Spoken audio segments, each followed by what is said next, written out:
Gunung Anak Rakatau berstatus waspada level 2. Gunung Anak Rakatau di perairan Selat Sunda, Provinsi Banten kini berstatus waspada level 2. Erupsi yang terjadi menimbulkan asap setinggi 1.500 meter.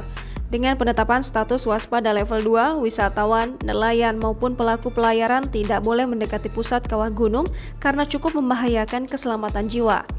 Pusat Vulkanologi dan Mitigasi Bencana Geologi Bandung merekomendasikan batas radius 2 km dari kawasan gunung tersebut. Aktivitas kegempaan pada 6 Februari 2022 berdasarkan hasil rekaman seismograf terdapat 7 kali letusan. Embusan berkisar antara 25 sampai 50 meter, juga amplitudo 0,5 hingga 42 mm, 8 kali vulkanik dangkal, dan 7 kali embusan.